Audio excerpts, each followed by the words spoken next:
Assalamualaikum warahmatullahi wabarakatuh. Hai teman-teman, jumpa lagi dengan aku yang pada kesempatan kali ini akan membahas mengenai analisis pada karakter dua tokoh yang ada dalam suatu cerpen. Nah, yakni pada cerpen yang berjudul Harta Gantungan karyanya Ahmad Tohari. Nah, tujuan dari video ini sendiri ialah untuk mencari amanat atau pesan yang dapat kita ambil dari karakter suatu tokoh yang bersangkutan. Nah, cerpen yang berjudul Harta Gantungan karyanya Ahmad Tohari ini menceritakan tentang seorang tokoh markotop yang akrab dengan duda bernama Kang Nurya yang hidup sendirian di tengah kampung. Nah, sementara nih anak-anaknya Kang Nurya itu berada di Lampung dikarenakan mengikuti program transmigrasi. Nah, pekerjaan dari Kang Nurya sendiri ialah mengembalakan kerbaunya, yang mana kerbau tersebut merupakan satu-satunya harta yang ia miliki.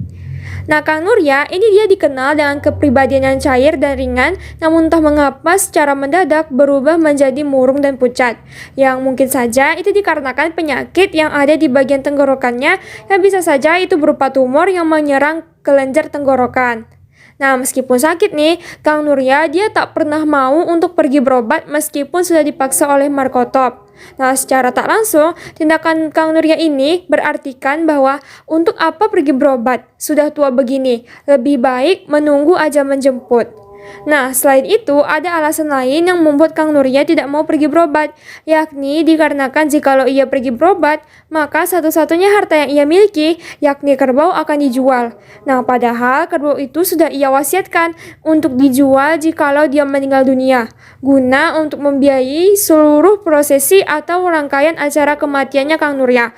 Nah, alias kerbau tersebut merupakan harta gantungan, yakni harta simpanan atau harta yang digunakan ketika ada keadaan yang mendesak, yakni kematiannya Kang Nurya. Nah, oke, selanjutnya mari kita bahas mengenai karakter dari dua tokoh yang ada dalam cerpen karangannya Ahmad Tohari yang berjudul Harta Gantungan. Nah, yang mana yang pertama itu ialah sang tokoh utama sekaligus tokoh inti dalam cerpen ini, yakni tokoh Kang Nurya. Nah, pertama, tokoh Kang Nurya itu digambarkan sebagai orang yang haruslah memiliki yang namanya harta gantungan atau harta simpanan atau harta cadangan, atau bisa juga diartikan sebagai uang yang disimpan untuk kebutuhan mendadak atau tidak terduga lainnya. Alias nih, Kang Nurya dia memiliki karakter atau sifat keras kepala berupa tidak mau menjual kerbaunya. Nah, yang mana nih, kerbau itu nantinya diperuntukkan untuk membiayai proses mengurus mayatnya ketika Kang Nurya mati kelak.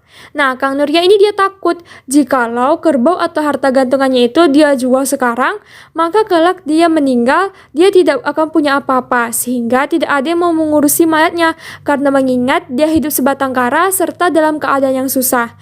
Nah, yang mana hal itu tampak dalam kutipan, aku tak punya secuil pun. Jadi ya kerbau ini yang akan aku jadikan harta gantungan. Maka kalau aku mati, tolong jasadku jangan ditelantarkan. Uruslah dengan semestinya, jual kerbauku untuk membiayai semuanya. Nah, serta pada kutipan, Kang Nurya hidup menduda dan tinggal seorang diri di rumahnya di tepi sungai.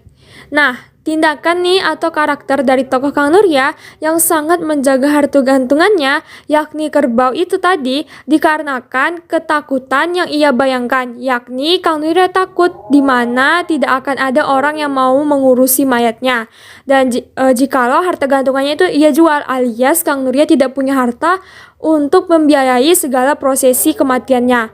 Dan jikalau ada harta gantungan nih, maka Kang Nurya dia bisa merasa lebih santai sedikit atau merasa aman sedikit, karena nantinya dia bisa membayar orang-orang untuk mengurusi mayatnya ketika mati kelak.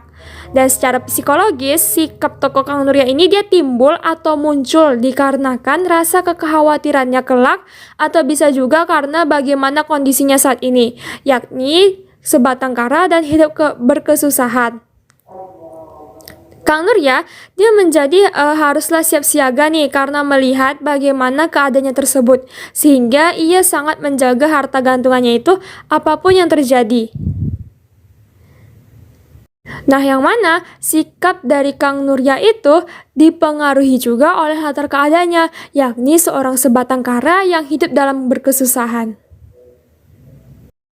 Nah, selanjutnya ada sikap tokoh Kang Nurya yang tidak mau pergi mengobati lehernya yang bengkak di sisi kanan. Nah, alias dia merasa bahwa tak ada gunanya untuk berobat karena toh pada akhirnya nanti dia mati juga karena mengingat umurnya yang saat ini sudah tua. Nah, hal itu tampak dalam kutipan, "Aku sudah bilang, umurku sudah melewati usia Kanjeng Nabi. Dan bila aku harus mati karena bengkak di leher ini, ya tidak apa-apa." Nah, jadi sifat Kang Nurya ini dia tidak mau pergi berobat itu dikarenakan merasa bahwa umurnya sudah tua. Sehingga ia merasa tidak perlulah yang namanya pergi berobat.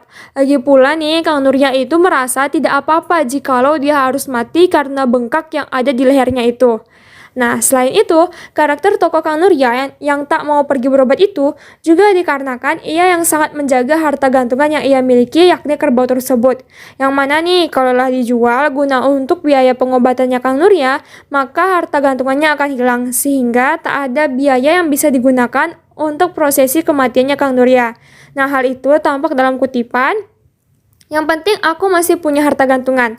Kalau kerbauku dijual untuk biaya berobat sekarang, lalu dari mana biaya untuk mengurus mayatku?" Nah, secara psikologis atau aspek psikologis, ini menjelaskan bahwa sikap atau karakter tokoh Kang Nurya yang tidak mau pergi berobat itu dikarenakan pola pikirnya yang merasa bahwa percuma saja pergi berobat, karena nantinya ia akan mati juga, alias buang-buang duit saja untuk berobat. Nah, sehingga karena pola pikirnya yang sudah seperti itu, membuat Kang Nurya jadi tidak pernah mau pergi berobat. Dan serta secara psikologis juga, itu dijelaskan nih bahwa Kang Nurya ini dia memiliki pola pikir bahwa ia harus punya harta gantungan apapun yang terjadi. Baik itu dia tengah dalam keadaan sakit ataupun kesusahan. Sehingga ia tidak mau menjual harta gantungannya untuk biaya pengobatan atau untuk biaya keperluannya. Nah, tokoh yang kedua selanjutnya ialah tokoh Markotop, yang mana dia merupakan tokoh utama dalam cerita ini.